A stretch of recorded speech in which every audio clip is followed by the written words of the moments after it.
बांटूंगा, एक पुराने नियम से और एक नए नियम से। जल्दी निकालेंगे। और कोई भी एक ऊंची आवाज में पढ़ दीजिए, कोई भी जो अच्छे से पढ़ सकते हैं ऊंची आवाज में पढ़ने में तो सहायता कीजिए। सभा उपदेशक की पुस्तक पेज नंबर 808 है, बीएसआई की बाइबल, हिंदी बाइबल में।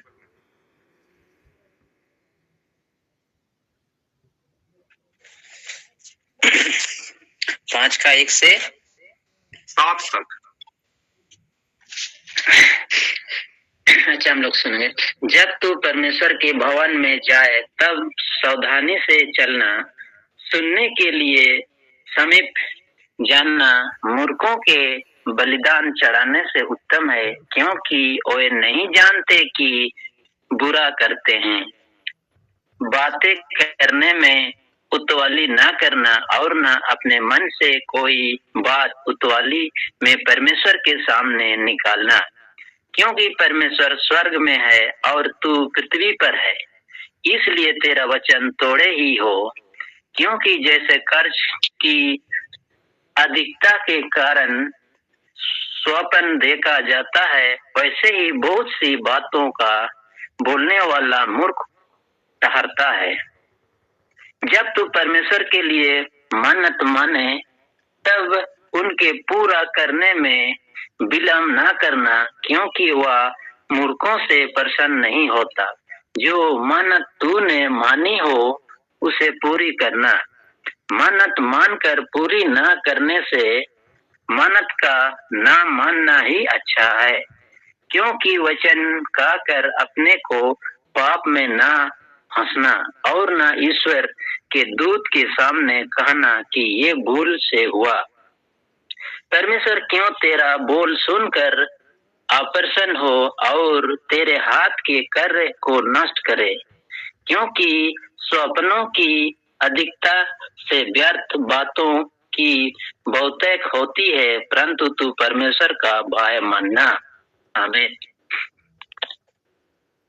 आमीन आमीन। और इसमें मैं 4-5 बातें आपके बीच रखना चाहूंगा और फिर उसके बाद हम नया नियम में भी जाएंगे, क्योंकि 2 भाग में, एक ही टॉपिक पे 2 भागों पे हम लोग चर्चा कर रहे हैं। मैं जो आज कहना चाह रहा हूं, परमेश्वर की उपस्थिति में कुछ प्रोटोकॉल को फॉलो करना पड़ता है। प्रोटोकॉल को मैं क्या कहूं हिंदी में? प्रोटोकॉल।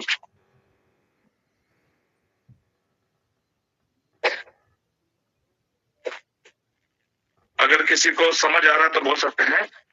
परमेश्वर की उपस्थिति में कुछ प्रोटोकॉल होते हैं, हिंदी में है शिष्टाचार, और सरल भाषा में कहूं तो प्रोटोकॉल जो है ये एक शिष्टाचार है।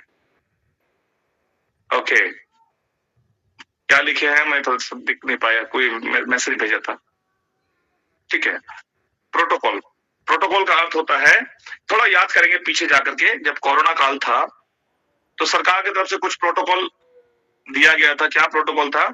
2 गज दूरी, मास्क पहनना जरूरी, कि आपको एक दूरी बनाना है, मास्क पहन के रखना है।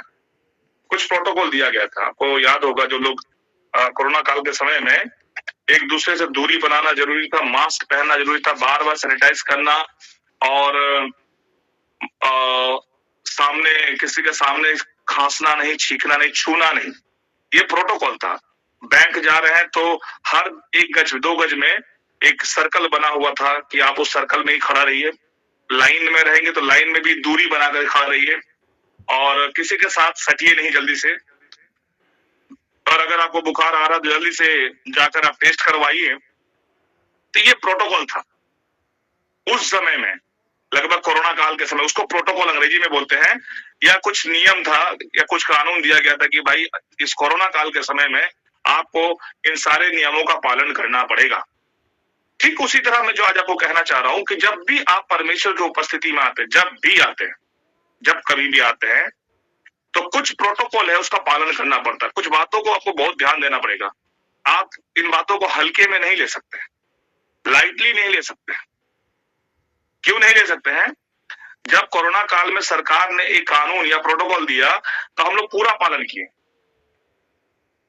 अभी आप अगर देखेंगे तो अभी भी हम लोग कई प्रोटोकॉल को फॉलो करते हैं, जैसे कि अभी हम लोग मान लीजिए चले गए रेल में टिकट कटाने के लिए, तो लाइन लगाना पड़ता है, लाइन लगाना पड़ता है, फॉर्म भरना पड़ता है, और ट्रेन का टाइम टेबल जब हमें मालूम चलता है तो हमें उस टाइम तक स्टेशन पहुंचना पड़ता है। तो ये प्रोटोकॉल सब, ये सब एयरपोर्ट में भी जाएंगे तो प्रोटोकॉल होता है। आपका बैग चेक किया जाएगा, आपका सामान चेक किया जाएगा, आपका बेल्ट उतारा जाएगा, आपका पर्स लिया जाएगा, और आपको हाथ उठा करके आपको पूरा मशीन से चेक किया जाता है। तो ये सब प्रोटोकॉल है जो फॉलो करना पड़ता है, मानना पड़ता है। ठीक उसी तरह परमेश्वर की उपस्थिति में भी कुछ प्रोटोकॉल हमें फॉलो करना चाहिए। आज मैं उसी बात को आपके बीच रखना चाहता हूँ। क्या क्या प्रोटोकॉल है जरा देखेंगे साथ में, 1 से लेकर 7 पद जो आप पढ़े, क्या क्या देखने को मिलता है, क्या क्या आपको देखने को मिलता है, जल्दी से पढ़िए कोई जन, एक बार और ध्यान से देखेंगे, एक बार और ध्यान से देखेंगे क्या क्या प्रोटोकॉल है, जरा देखिएगा। पहला आप क्या देखते हैं, लिखा है जब तू परमेश्वर के भवन में जाए, जब भी जाते हैं, जब कभी भी जाते हैं, तब सावधानी से चलना। इसका अगर दूसरे बाइबल में पढ़ेंगे तो लिखा है सतर्क होके जाना, लापरवाह के जैसा मत जाना। अपने मन विचार हर चीज को जांच के जाना कि मैं जा कहां रहा हूं और किसके पास जा रहा हूं।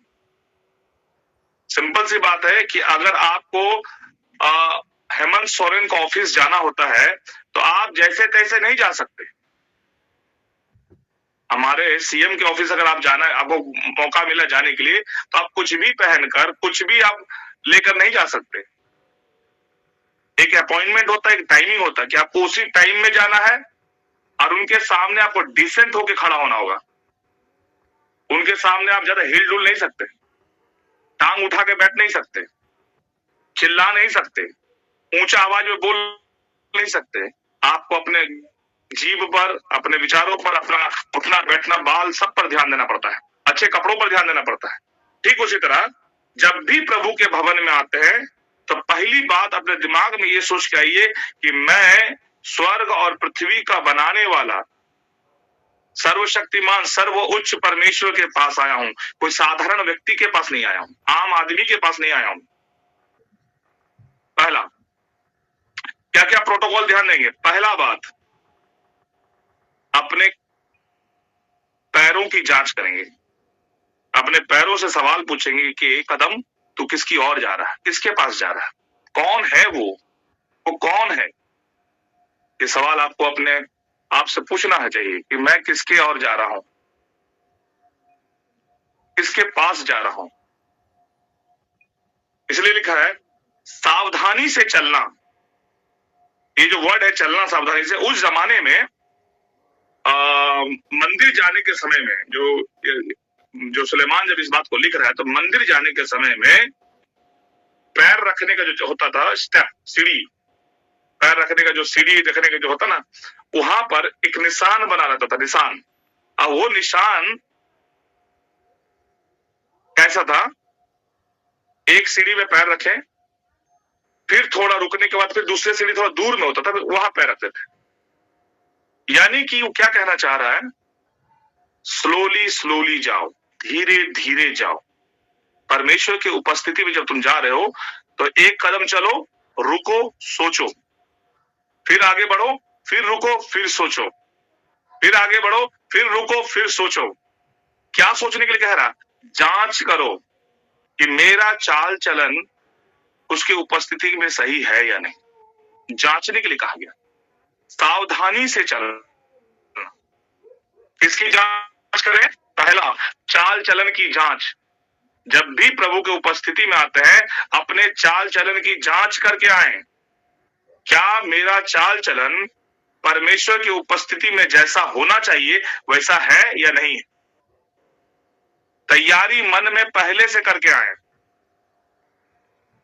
पहले से मन में तैयारी के साथ आए। चाल चलन की जांच पहला है। दूसरा जांच क्या करना है, अपने जीव की जांच, फोटो का जांच करना।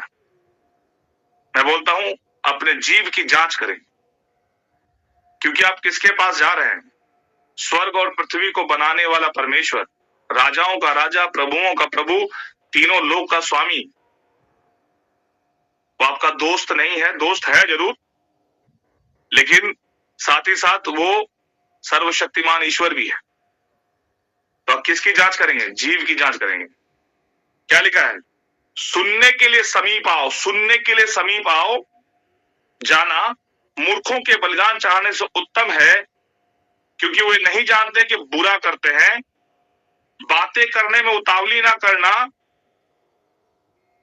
और ना अपने मन में कोई बात उतावली से परमेश्वर के सामने कहना, क्योंकि परमेश्वर स्वर्ग में है और तू पृथ्वी पर है, इसलिए तेरे वचन थोड़े हो। इसका सिंपल अर्थ है, वचन थोड़े, सुनो ज्यादा। यहां पर यही लिखा हुआ है, सुनने के लिए समीप आए, पद 1 में सुनने के लिए समीप जाए। सुनने के लिए हमें सुनना ज्यादा है, बोलना कम है। लेकिन आज जब हम देखते हैं, जब सभा होती है या प्रार्थना मीटिंग होता है या आराधना सभा होता है, बोला ज्यादा जाता है, सुना कम जाता है। सुनाते ज्यादा है, सुनते कम है। और वहां क्या लिखा हुआ है? क्या लिखा है वहां पर?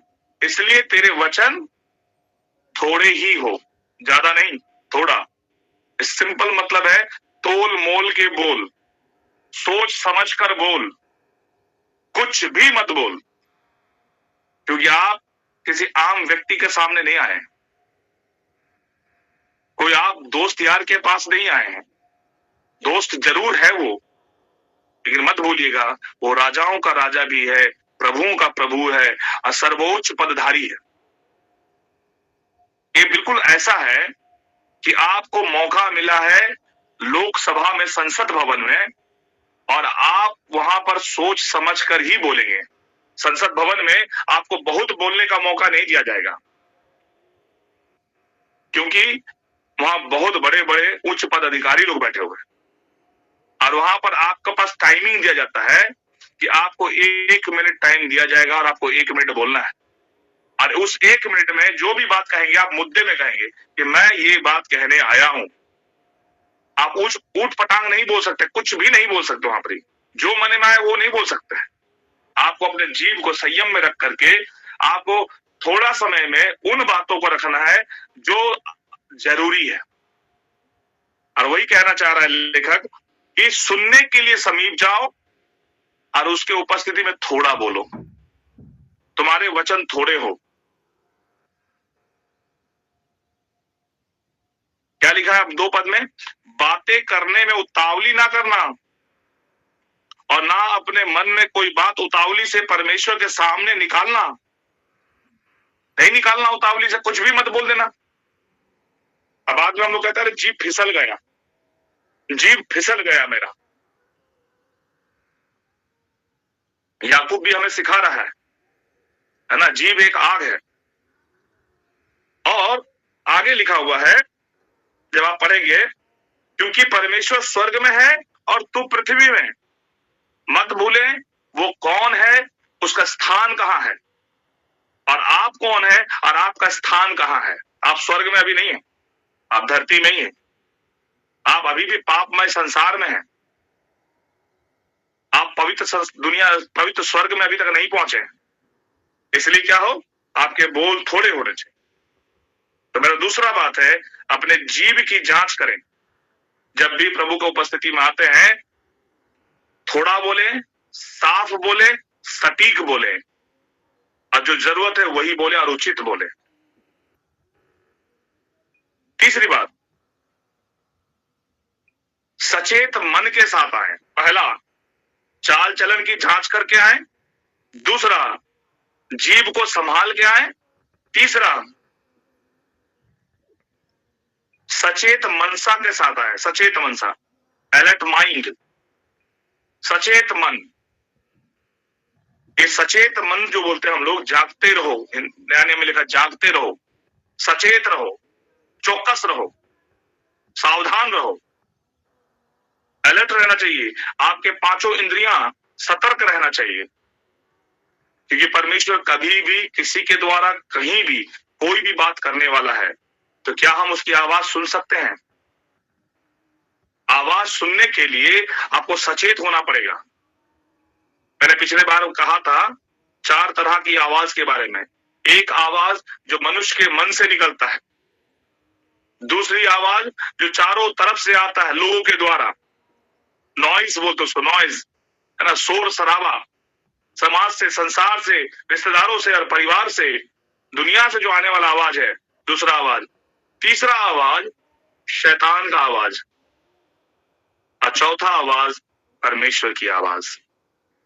तो परमेश्वर की आवाज सुनने के लिए आपको सचेत होना पड़ेगा कि क्या ये बात परमेश्वर कर रहा है या कोई और कर रहा है। परमेश्वर की आवाज को सुनने के लिए आपको और हमको सचेत होना पड़ेगा, सचेत होना पड़ेगा। और सचेत मन से होते हैं हम लोग, अलर्ट माइंड, हमारा माइंड बहुत सचेत होना चाहिए। और चौथी बात, भावनाओं को नियंत्रण में रखकर आए,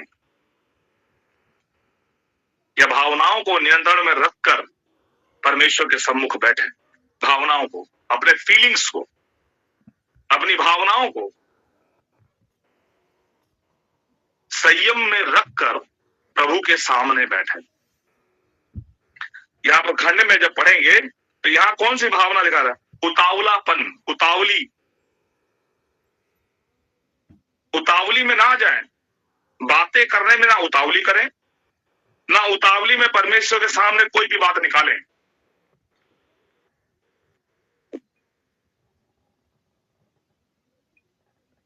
भावनाएं क्या होती हैं? भावनाएं अस्थिर होती है, तो कभी स्थिर नहीं होता, कभी खुशी कभी गम, कभी कभी बड़ा अच्छा लगता है तो कभी कभी बहुत बुरा लगता है, कभी कभी हंसी आता है तो कभी कभी दुख भी आता है, कभी कभी रोना आता है तो कभी कभी बहुत जोरों का हंसना आता है। ये भावनाएं हैं। हंसना, रोना, चीखना, चिल्लाना, गुस्सा करना, ये सब भावनाएं हैं। तो जब भी प्रभु की उपस्थिति में आते हैं तो अपनी भावनाओं को संयम में रख कर आइए। और यहां पर कौन सी भावना देखने को मिलता है हमें? उतावली की भावना। इस खंड में उतावली की भावना है ना, एक्साइटमेंट में है, वो उत्सुकता में है, उतावलापन में है। वो क्या बोल रहा क्या नहीं बोल रहा उसको खुद भी नहीं पता।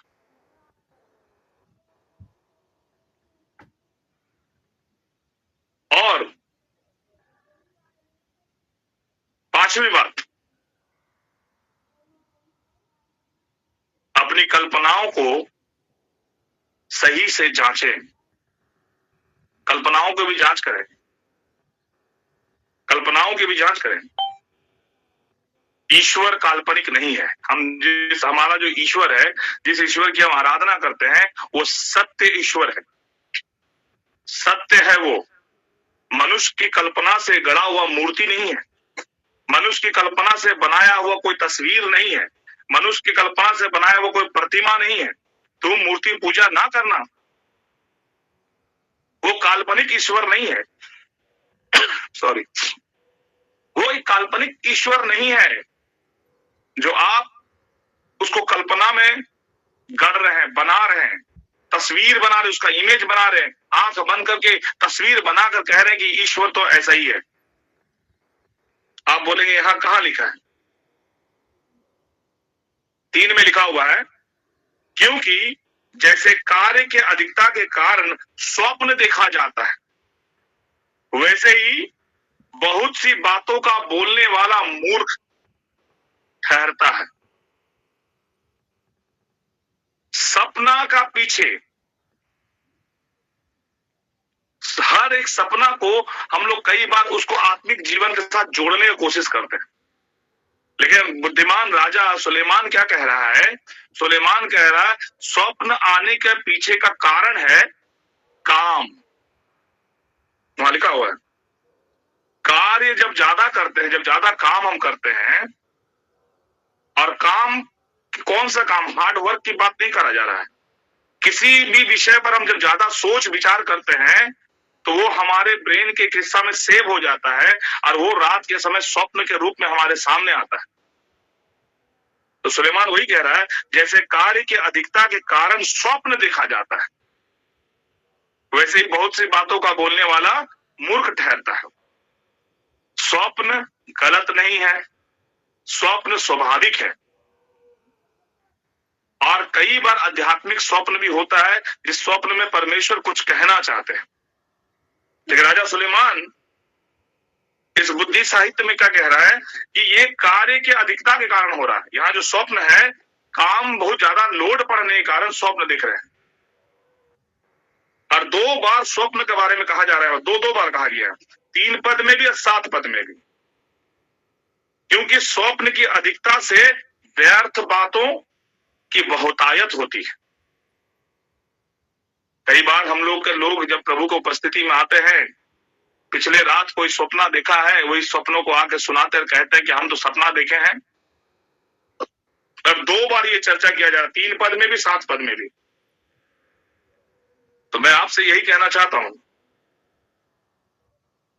स्वप्न स्वाभाविक है, स्वप्न देखना गलत नहीं, आप खुद से नहीं देख रहे हैं, वो नींद में अचेतनी अवस्था में स्वप्न आता है। कौन सा अवस्था में आता है? जब आपका जो विवेक है अचेतनीय अवस्था में रहता है, तब स्वप्न आता है, सचेत अवस्था में नहीं आता है। कभी भी कोई व्यक्ति जागते हुए दशा में स्वप्न नहीं देखता है, वो नींद में ही देखता है। तो सचेत अवस्था में हम स्वप्न नहीं देखते हैं, है ना, अचेतनीय अवस्था में स्वप्न देखते हैं।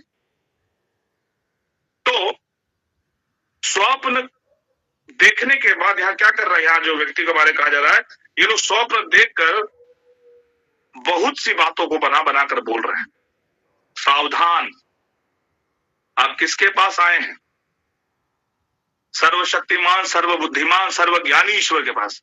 वो मूर्ख नहीं है कि आप कुछ भी बोलेंगे तो वो आपके बात को मान लेगा, वो मूर्ख नहीं है। ईश्वर सर्वबुद्धिमान है। तो जब आप उन स्वप्न की बखान करते हैं मुंह से, तो सोच समझ के, मैं फिर से बोल रहा हूं, सुनने के लिए समीप जाएं, बोले थोड़ा। स्वप्न भी अगर प्रभु ने दिया है तो बोलने से पहले उसका वास्तविक अर्थ को समझे तब बोले, वरना आप मूर्ख कहलाएंगे। बाइबल वही बोल रहा है, जो मूर्ख ठहरता है। और आगे क्या हुआ, इस मूर्ख व्यक्ति ने क्या किया, एक और काम किया, जरा देखिएगा 4 पद, 4 और 5 कोई एक जन पढ़ दीजिए जरा।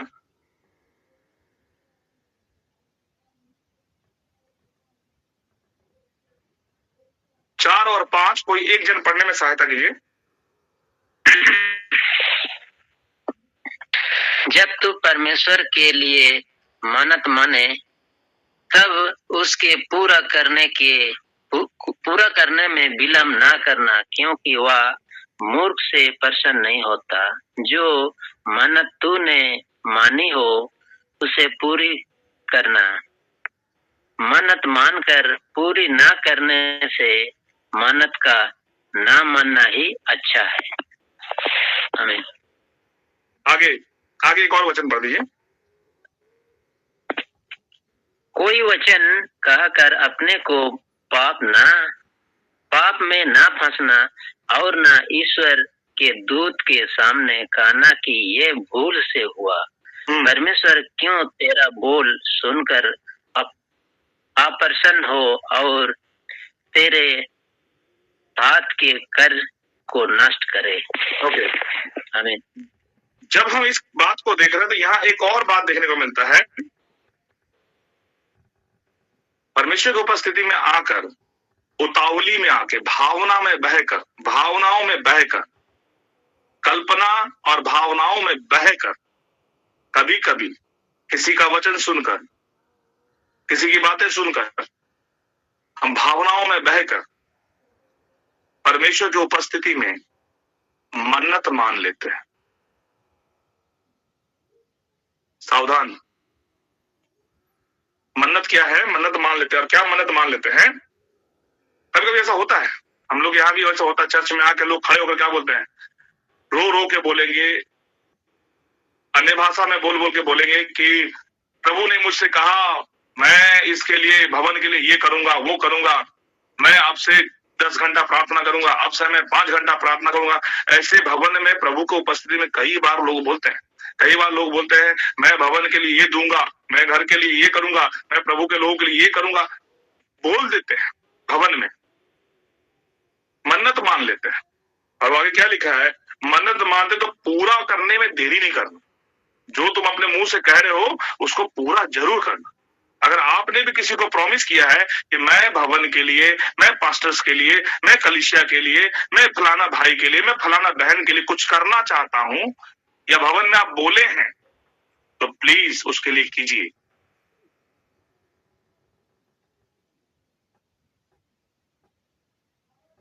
और आगे कहता है देर मत कीजिए, विलंब ना करना। क्यों? क्योंकि परमेश्वर मूर्खों से प्रसन्न नहीं होता। और आगे लिखा है मन्नत पूरी ना करने से मन्नत नहीं मानना ही अच्छा है। प्रभु की उपस्थिति में वादा मत क्या कीजिए, नहीं मन्नत मानना ही बढ़िया है। और आगे लिखा है कोई वचन कहकर अपने आप को पाप में मत फंसा लेना। मुंह खोलकर वचन बोलकर खुद को पाप में मत फंसा लेना। और ईश्वर के दूत के सामने ये मत कहना ये तो भूल से हो गया। कभी कभी ऐसा ही होता है, कुछ भी बोलने के बाद जब प्रभु का दास लोग बोलता है तो क्या बोला, गलती से निकल गया पास्टर साहब, गलती से हो गया मेरे से, हम तो सोचे नहीं थे ऐसे होगा, बोल दिया, हम तो ऐसे ही बोल दिए। मुंह के वचनों से फंस मत जाना, सोच समझ कर बात करना। कई बार ऐसा हुआ हमारे यहाँ भी, कई लोग बोला कि आप लोग हमारे लिए प्रार्थना कीजिए। हम लोग प्रार्थना किए, कुछ एक भाइयों के लिए, कुछ एक बहनों के लिए हम लोग प्रार्थना किए। और जब हम लोग प्रार्थना किए थे, एक भाई को परमेश्वर सरकारी नौकरी दिया। हम लोग फिर से प्रार्थना की एक बहन के लिए, उनको भी सरकारी नौकरी मिला। अधिकतर कई लोग, ऐसा कहानी है हमारे चर्च में और अलग अलग चर्चेस की कहानी भी है कि हमने प्रार्थना किया, प्रार्थना के दया से परमेश्वर उनके जीवन में काम किया और परमेश्वर उनको जल्द से जल्द उन्नति भी दिया। और वो लोग खड़ा होकर गवाही भी दिया था कि जैसे ही हमें ये काम मिल जाएगा, हम सर्वप्रथम परमेश्वर और परमेश्वर के भवन के लिए कुछ करेंगे, प्रभु के दासों के लिए कुछ करेंगे। ये वो लोग वादा किया था। कई लोग हैं, लेकिन ऐन वक्त पर जैसे ही उनको काम मिला, जब पैसा आना शुरू हुआ, जब सब कुछ मिलना शुरू हुआ, वो लोग भूल गए किए हुए वादों को। और वो लोग वादा मुझसे नहीं किए थे, वो लोग परमेश्वर के भवन में किए, वो लोग परमेश्वर की उपस्थिति में किए थे। तो और बाद में जब उनको याद दिलाते, अरे याद करो तुमने क्या कहा था प्रभु के भवन में, तब क्या जवाब मिलता था तुम्हें, वो तो जुमला था, वो तो भूल से हो गया। मोदी भी बहुत जुमला मारता है। मोदी भी बोला था 15 लाख रुपए देंगे, आज तक नहीं मिला। तो कई बार मसीह लोग भी जुमलाबाज होते हैं, प्रभु के उपस्थिति में बड़ी बड़ी डींगे मारते हैं कि हम आपके लिए वो करेंगे, हम आपके लिए ये करेंगे, हम भवन के लिए वो करेंगे, हम प्रभु के दासों के लिए वो करेंगे। और ऐन वक्त पर जब करने का समय आता है, पीछे की ओर मुड़ जाते हैं। और जब पूछो, अरे हम तो ऐसे ही बोल देंगे, वही लिखा देखिए वहां पर, दूत के सामने ये ना कहना ये भूल से होगा, ये जुमला था। सावधान, मैं बार बार आपसे कह रहा हूं, सावधान। परमेश्वर की उपस्थिति में कुछ प्रोटोकॉल है जो आपको फॉलो करना चाहिए, कुछ प्रोटोकॉल है जिसका पालन हमें करना चाहिए। तो क्या पालन करना है? पहला, परमेश्वर का भय आपके दिल में होना चाहिए कि मैं किसी साधारण व्यक्ति के पास नहीं आया हूं, किसी सड़क छाप व्यक्ति के पास नहीं आया हूं। मैं राजाओं के राजा, प्रभुओं के प्रभु, स्वर्ग और पृथ्वी को बनाने वाले, सबसे ऊंचा पद में बैठने वाले ईश्वर के पास आया हूं। वो मनुष्य नहीं है कि उसके साथ हम हंसी मजाक और ठट्टा कर लें। परमेश्वर मजाक में उड़ाए नहीं जाते, सावधान। परमेश्वर ठट्टों में नहीं उड़ाए जाते। दूसरा, अपने कदमों की जांच करें, चाल चलन की जांच करें। तीसरा, अपने बोली की जांच करें कि हमने क्या कहा है प्रभु को उपस्थिति में।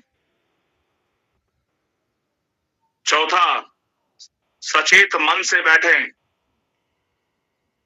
बहक मत जाएं।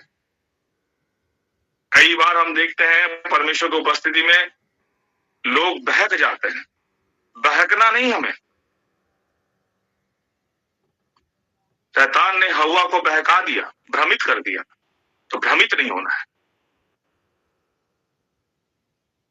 सचेत मन से रहें, जागते रहो, क्योंकि तुम्हारा विरोधी शैतान जागता है क्योंकि इसको फाड़ खाए, इसलिए सचेत रहना है। और आगे अपनी भावनाओं को, अपनी कल्पनाओं को नियंत्रण में रखना, काबू में रखना है। क्योंकि ये नहीं भूलना है कि हम कहाँ हैं, कौन है मेरे सामने, कौन है इस सभा का मालिक, इस आराधना सभा का मुखिया कौन है, इस आराधना सभा का मेन व्यक्ति कौन है। सर्वशक्तिमान परमेश्वर है, प्रभु यीशु है, पवित्र आत्मा है। इसीलिए तोल मोल के बोल, सोच समझ कर बोल।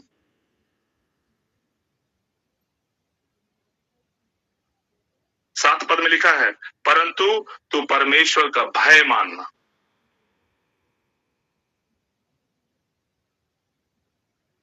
सुने ज्यादा, बोले कम।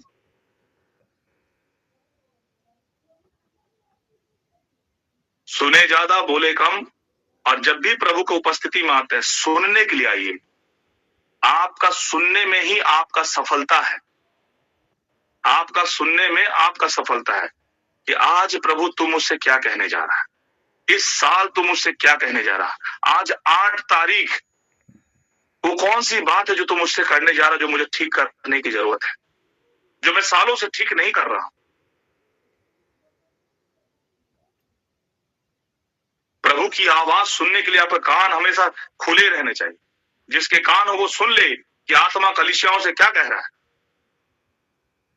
कान सचेत होने चाहिए, हर समय कान खुले होने चाहिए। प्रभु आप कहिए, हम सुन रहे हैं। हमें आपका सुनने आया हूं मैं, अपना सुनाने नहीं आया हूं मैं। आप बड़े हैं, हम छोटे हैं। और जब भी प्रभु कुछ कहेंगे वो हमारे लिए उन्नति का कारण होगा, हमारी आशीष का कारण होगा।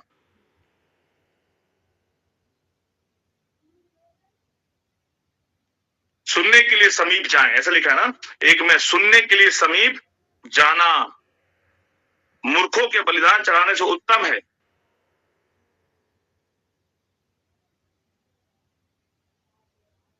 क्योंकि वे नहीं जानते कि वे लोग अनजाने में बुरा कर रहे हैं। बुरा करते हैं, क्या बुरा कर रहे हैं? जिसके सामने सुनना चाहिए उसके सामने बकर बकर कर रहे हैं। यीशु मसीह ने भी कहा कि तुम्हें लगता है कि बहुत बोलने से उनकी सुनी जाएगी। मत्ती सुसमाचार में लिखा है, देख लीजिए। यीशु ने भी यही बात कहा कि उन्हें लगता है कि बहुत कहने से उनकी सुनी जाएगी।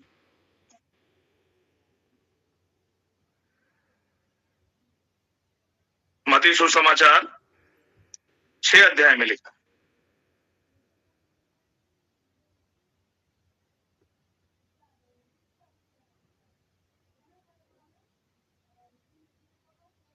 पढ़ेंगे जरा, 6 का 5, कोई भी पढ़ लीजिए।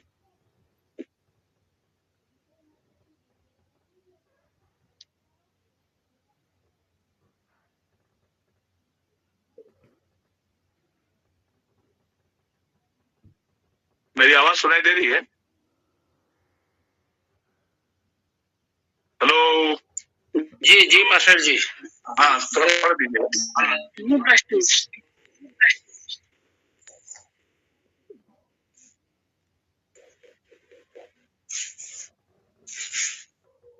मत्ती 6 का 5।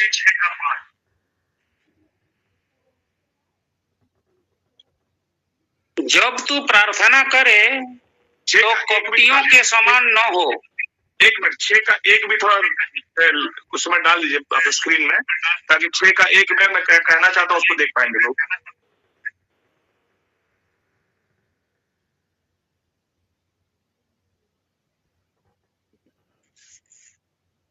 ओके, क्या लिखा वहां पर?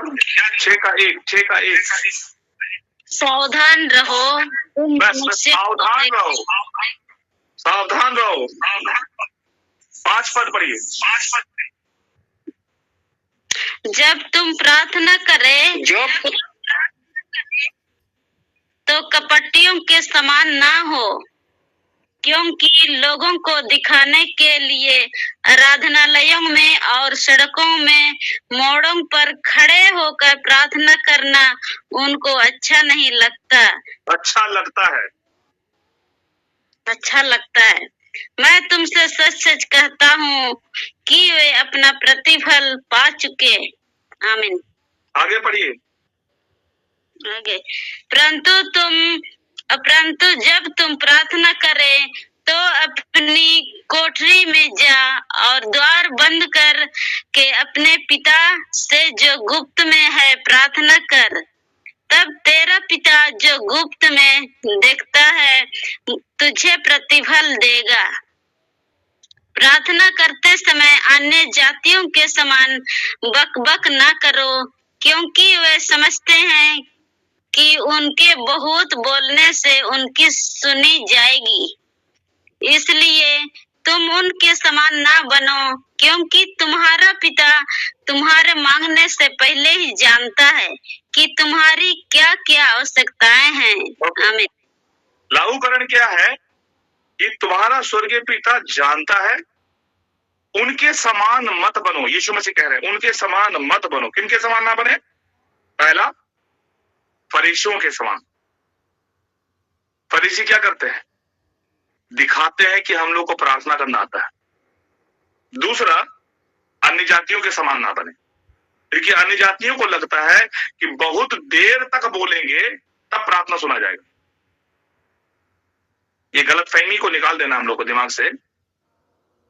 फरीसियों को क्या लगता था कि हम प्रार्थना को सजा सजा कर बना बना कर जब बोलेंगे तो लोग कहेगा वाह, इसको कितना अच्छा प्रार्थना करना आता है। और अन्य जातियों का एक विचार यहाँ पर क्या है कि अन्य जातियों को क्या लगता था कि थोड़ा बोलने से शायद नहीं सुनेगा, इसलिए ज्यादा बोलो। बाल के पुजारी ऐसे ही थे, सुबह से शाम तक चिल्लाते रह गए और एलिया भी उनका खूब मजाक उड़ाया। तो अन्य जातियों के समान बकबक नहीं करना, क्योंकि वे समझते थे, ये उनका शिक्षा, ये उनका सिद्धांत, ये उनका मानसिकता था कि बहुत लंबा समय तक बोलेंगे तभी सुनाई देगा प्रभु को। और फरीसी लोग क्या करते थे? आराधनालयों में और सड़कों पर खड़े होकर के सजा सजा के प्रार्थना करते थे, क्योंकि उनको लगता था और उनको ऐसा करना अच्छा लगता था। एक प्रार्थना जो खुद को अच्छा लगता है, दूसरी प्रार्थना जिसमें लगता है लंबा समय तक करेंगे तभी प्रभु सुनेगा। ये दोनों गलत धारणाएं हैं, ये दोनों गलत शिक्षाएं हैं।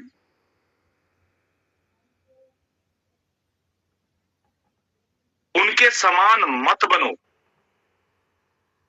आगे जब पढ़ेंगे लूका में इसी के बारे में लिखा है, यीशु से चेले लोग आते हैं, कहते हैं कि प्रभु हमें प्रार्थना करना सिखाइए। कई बार प्रार्थना सीखना नहीं चाहते हम लोग, जबकि प्रार्थना एक सीखने का विषय है। चेलों ने नहीं कहा हमको चंगा करना सिखाओ, भूत भगाना सिखाओ, पानी पर चलना सिखाओ, 5 रोटी 2 मछली को चमत्कार करके बनाना सिखाओ। वो लोग सीखना नहीं चाहे, वो लोग एक ही बात बोल रहा है, हमको प्रार्थना सिखाओ। कैसे परमेश्वर की उपस्थिति में बैठकर प्रार्थना करना चाहिए वो सिखाओ, क्योंकि यही चीज यीशु मसीह का छुपा हुआ था। चमत्कार सबके सामने था, भूत भगाना सबके सामने था, रोटी खिलाना सबके सामने था, गूंगा लंगड़ों अंधों को चंगा करना सबके सामने था, लेकिन एक ही चीज छुपा हुआ था यीशु मसीह का, प्रार्थना का जीवन। जब तू प्रार्थना करे, द्वार बंद कर कोठरी में जा। यीशु का प्रार्थना का जो सीक्रेट है वो यीशु ही जानता था। इसलिए चेले लोग बोला आपका सब काम देखे, लेकिन एक चीज हमको समझ नहीं आ रहा, आप जो अकेले में जाकर पिता से बात करते हैं, क्या बोलते हैं, कैसे बात करते हैं, किस तरह से प्रार्थना करते हैं, हमें वो सीखना है, हमको वो सिखा दीजिए। मैं आपसे यही कहना चाह रहा हूं, परमेश्वर के उपस्थिति में जब आते हैं कुछ शिष्टाचार व्यवहार आपको करने की जरूरत है, या कुछ प्रोटोकॉल का पालन करने की जरूरत है। मैं यही बोलकर अपना बातों को विराम दे रहा हूं। प्रभु आप सबको आशीष करे, और बहुत बहुत धन्यवाद कि आप लोगों ने हमें समय दिया प्रभु के वचन को बांटने के लिए। मैं धन्यवाद देता हूँ सारे प्रभु के दास लोग, जो लोग हमें बार बार वचन बांटने के लिए अवसर देते हैं। सभी को बहुत बहुत धन्यवाद प्रभु के दास लोग, और जितने लोग विश्वासी गण हैं उन सबको भी हमारी ओर से जय मसीह की। प्रभु आप